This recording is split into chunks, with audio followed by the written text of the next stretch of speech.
Listen properly.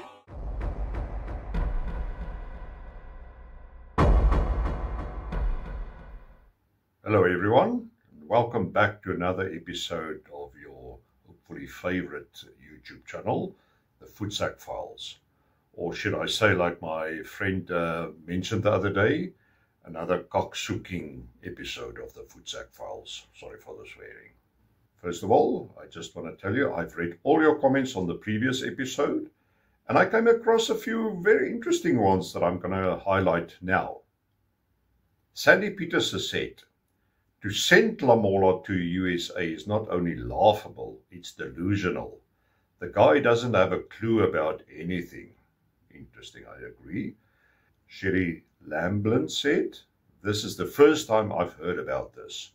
I'm astounded that Lamola even got a visa. So many questions in this regard, although the sanctions haven't been imposed yet. Jonas was denied. However, he's definitely inexperienced in any type of political position. Well, Sherry, like I said, I was surprised myself, but I was even more surprised that this Hamas-loving thing got a visa a while ago and was allowed to spew her garbage to large groups of people in Chicago. I think the US consulate in Johannesburg need to look into this. God King Ryan the Great, I like that, said, thank you, sir. I'm playing your video. My goodness. I'm playing your video on loudspeakers for my evil neighbors to hear. Well, I must say I enjoyed your comment, but I guess the neighbors probably don't like me much by now. Lorica Hollier said, Uncle Cyril's speech at the UN does not help either. Yeah, well, when I saw this, I knew better than to read the article. Why? Because Cyril, of all people, saying the UN Security Council is ineffective nogal, is comedy gold. Cyril, maybe grab a mirror and take a long, hard look at your own circus of a government. Stealing, looting, corrupt, and especially useless. That, bud, is the very definition of ineffective. And what's next? You riding in on a horse to fix the UN?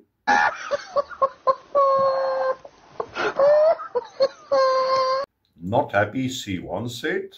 Ronald is a joke. So he is actually representing South Africa under the ANC quite accurately. That's a good point to make.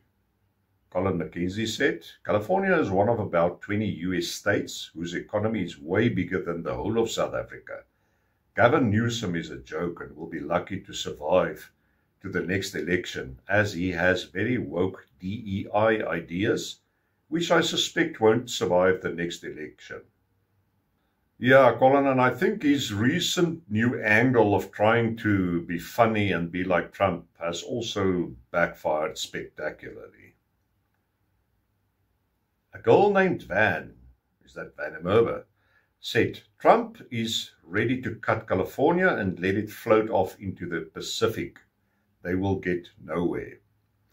Well, I must say I wish that our useless government would decide to cut the Western Cape and let it go, to flourish as an independent republic. Suzette L. said, it's just another paid holiday on taxpayers' dime. With an angry face. By the way, I love your program, but the beginning always makes me want to puke. Okay, I'll get to that one now. But Suzette, I'm really glad you brought this up. As overtaxed citizens, we're forced to stomach the reality that our hard-earned money goes straight into the pockets of these fat cats, living like kings at our expense, lounging in five-star hotels, enjoying the high life. It's a real thorn in the ass.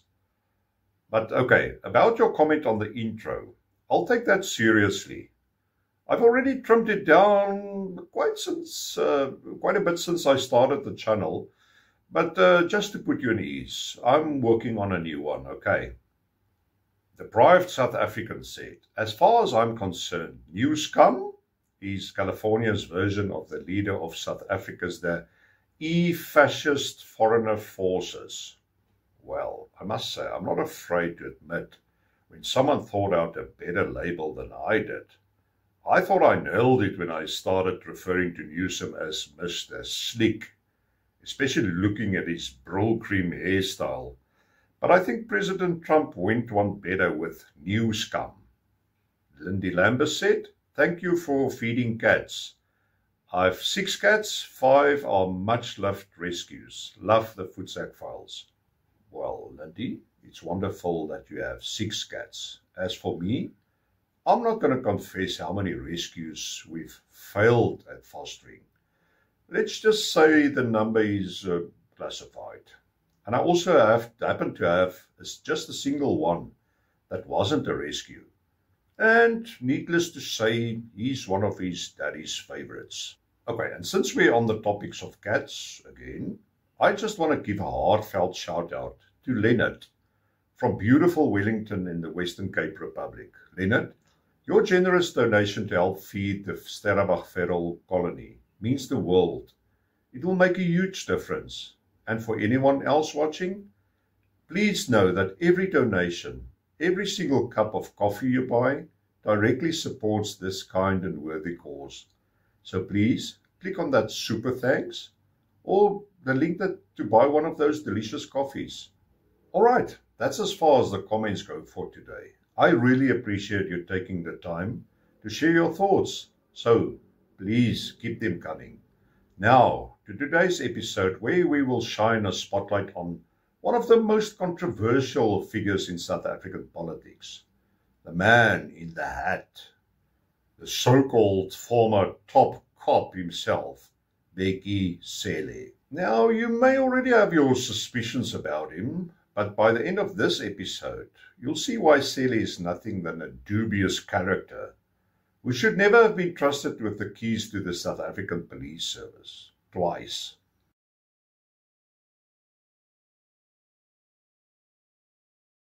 Okay, but let's start with what's happening right now. Parliament has set up an ad hoc committee to investigate very serious allegations inside the South African Police Service. These allegations came directly from Lieutenant General Nhlanhla Mkhwanazi, the Provincial Commissioner of Police in KwaZulu-Natal. And the claims: political interference, obstruction of investigations, even the deliberate targeting and disbandment of the Political Killings Task Team, the unit created to investigate political assassinations in KZN. But interestingly, General Fane Masemola said that the day after he briefed suspended Police Minister Senzo Mchunu on Lieutenant General Shadrack Sibiya's alleged link to criminals, Sibiya went rogue and issued a letter disbanding the Political Killings Task Team. I mean, how obvious can you be? Well, as we already know, General Mkhwanazi has even submitted digital evidence, yes, WhatsApp chats, to back up his allegations. The committee has called several high-profile figures to testify under oath, like the following. Former Police Minister Senzo Mchunu, who hopefully will stay the former Police Minister. Deputy National Commissioner Shadrack Sibiya. How the hell did this guy become the Deputy National Commissioner? Deputy Ministers Polly Boyd-Sherlow and Kassel Matale. And yes, Bheki Cele himself. Well, I'm sorry, I must be stupid. But where the hell did they get these people from? Is there an HR pipeline direct from the local freaking clown college? Now, for those of you that don't know Cele all that well, let me enlighten you. Bheki Cele has been around for a long time in South African politics. He was made an instant general, or lucky packet general as I like to refer to them, and then someone promoted police minister. Maybe he rewarded because he did such a splendid job of messing up the police service even further. Then, at one point, he was even suspended and investigated over dodgy lease deals with hundreds of millions.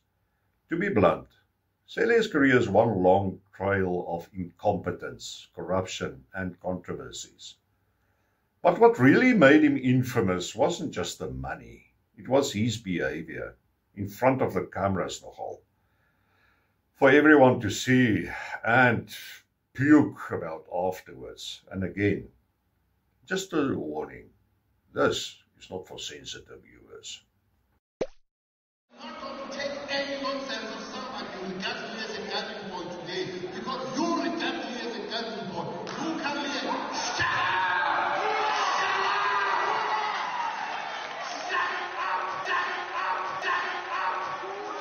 Okay, and here's where it gets disturbing. One of Cele's most brain-dead, disgusting remarks as police minister was when he told the rape victim, listen properly, that she was lucky. Yes, lucky, because she was raped by only one man, not gang rape like the other women in her group.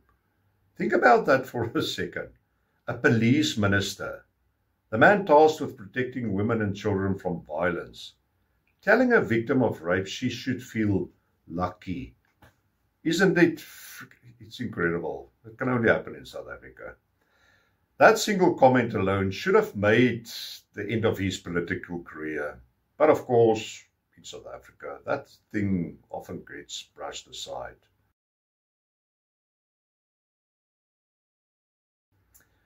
Okay, so here's something you won't find reported anywhere else.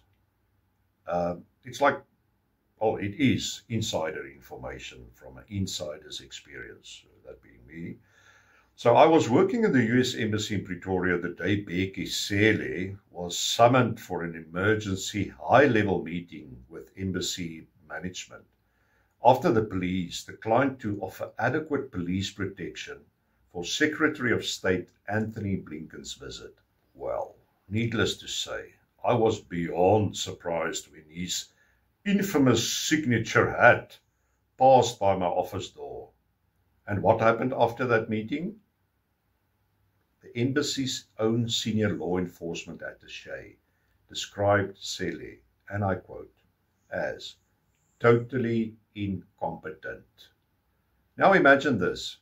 If Cele had looked to his left when he passed my office, you would have seen a poster on my wall of his boss's best bud, Vladimir Putin, with the words terrorist and war criminal underneath. I must mention too that it was a poster, by the way, that made our ambassador at the time, Ruben Brigitti's day, and made him smile from ear to ear. Okay, so why exactly is Cele being dragged into the spotlight again? Well, new allegations have surfaced linking him to known crime kingpin Vusimuzi Cat Matlala. Media reports stated that Cele personally called Matlala 10 times in one day this past May. 10 times. And there's more. Cele and Matlala reportedly met secretly at a luxury villa in Zimbabwe estate. A villa owned by Morgan Maumela, a man linked to corrupt contracts at Tembisa Hospital.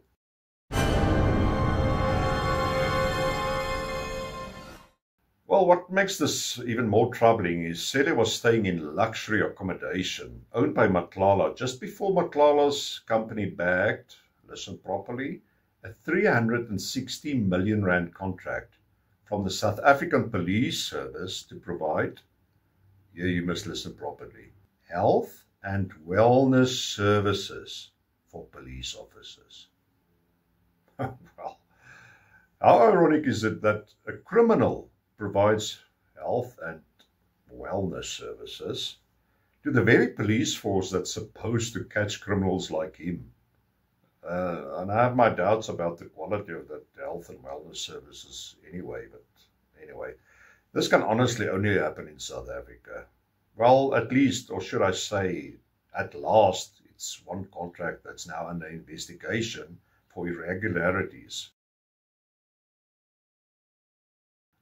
So, Parliament has added Cele to the witness list. He's been invited to come forward to answer allegations under oath. And what's he done? He snubbed Parliament. Basically flipped them the bird, as my former American boss used to say, which in South African language means showing them the middle finger. But here's one thing: once you're properly summoned under parliamentary rules, you are legally obliged to appear. Witnesses testify under oath, and if you lie, that's perjury. I'm just a bit dubious about what then. What will happen to him? Well, except nothing.